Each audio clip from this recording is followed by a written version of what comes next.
Real estate investing is a wealth generating machine and can keep your generation afloat. Yet you can lose a lot of money if not properly done. My name is Uche Hebels, and in this video, I'm going to show you ways that you can actually lose a lot of money in real estate. Stay with me. First way you can lose a lot of money in real estate investing is by engaging an inexperienced real estate agent. Yes, a real estate agent is your frontliner, is the frontliner of your transaction. So if you make a mistake in engaging a wrong one, you are most likely going to be working with a bad seller or a bad developer, as the case may be. Now, you may be asking, how does one know a good real estate agent? Now, in this day and age where a lot of transactions are even done virtually, you need to bring your intuition to place, because in Lagos, for instance, there are many people who acquire property, especially Nigerians in diaspora. There are a lot of properties you can acquire without really being physically present. Now, you need to engage your real estate agent in a conversation. You have the right to ask loads and loads of questions, because from the questions you ask, your answers come and more questions come. That way, you'll be able to know if you are aligned with the real estate agent that you want to engage. It is very important for there to be a synergy between you and your agent, because your agent is your frontliner. Your agent is your first eye, actually. So if you end up with a bad developer, you're going to end up losing a lot of money. And by the way, if you do not make a profit in real estate investing, it's as good as losing a lot of money, because you are losing time value of money. So that is one way you can find out a good agent, by having a conversation. Have in-depth conversation with the person, ask questions, and then trust start to build.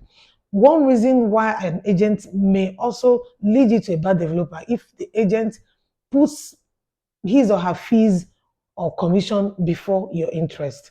So that is one reason you can lose a lot of money. The next reason why people lose a lot of money in real estate is by not engaging the services of a lawyer. A lawyer.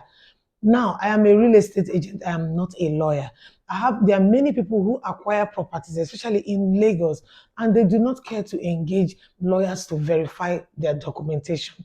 Now, if you engage any real estate agent who discourages you from engaging a lawyer, then you should drop the services with that person, because lawyers and real estate agents they have different responsibilities. A lawyer will thoroughly verify the documents that the seller claims to have on the property you want to purchase. So you need a lawyer to do an in-depth verification to make sure that the documents are authentic. So you need a lawyer, because you might end up running into problems if you do not engage one. Now, why engaging the services of an agent and a lawyer is very important. You also need to know that in the end, you're the sole owner of that property. The property bears your name. So you should ask for regular updates, even if you're not given one. Especially for those of you who buy lands in Lagos, lands that you have to pay in installments, because the document of the land is only given to you after you have made 100% completion on your payment. Ask for regular updates. Also, if you are acquiring an off-plan property, you need to ask for prompt updates. Even if you're not giving, most of the times you are sent updates, but if you are not giving, it is your money you're spending. You need to know the progress, how far your money is being spent. You need to ask for updates of that property, ask updates of your land. Then in the end, collect all your documents. Do not abandon your documents. Most importantly, in this particular section I am handling now, you need to make sure you are giving a physical allocation if you are acquiring land. If you do not have a physical allocation, you do not have land.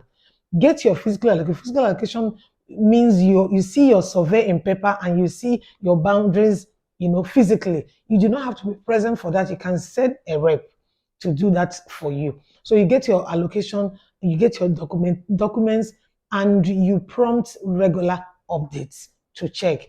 And when you have acquired all of this, in case you are buying the property for keeps, many of you buy properties for land banking, meaning you want to leave it to appreciate and then you resell. Make sure you do not leave your land fallow. always engage the land. They put a small, little or minimal development on the land so that the land can increase in value.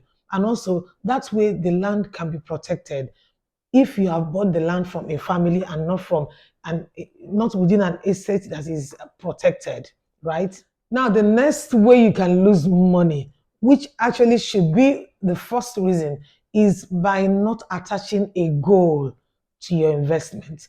This is an area that I'm very passionate about. I preach it all the time. Never invest a property without having a goal. Never invest a property randomly. Never invest in a property without knowing the reason you want to buy that property. Don't invest in a property just because you have money. Attach a goal to your investment. For instance, if you want to buy a piece of land for keeps means you don't need to develop the land. Maybe you need to develop the land in 3, 4 years because you already have a goal your goal is land banking to keep the land to appreciate to resell. It will inform you to the kind of location, the location you should buy that land. You do not want to buy land you want to keep and you go tie hundreds of millions in a place like Lekki Phase 1, for instance. You might go to a developing area to buy such land. Now, if you want to buy a property, for instance, maybe for Airbnb or short let, you know that you may not necessarily need to buy a bogus house, maybe a house of a huge duplex. You may need to bring it down to mini apartments because those have higher functionalities when it comes to things like short let. You see why you need to know exactly why you're buying the property before you invest your money. So if you do not do this, you're going to be losing a lot of money, not necessarily because your property will be stolen, but because you're not going to be able to squeeze out money from this property, which is the primary reason why you are investing, is to generate wealth, right? So if you invest wrongly, investing in the wrong, not attaching a goal to investment is another way of investing wrongly, and you're not going to make good returns on your investment. If this video was useful to you, kindly hit the subscribe button and notification bell so that you get all my videos when they drop. And remember, no transaction is successful until you, my client, is satisfied. Give me a call and let me help you start your next property journey. Thank you.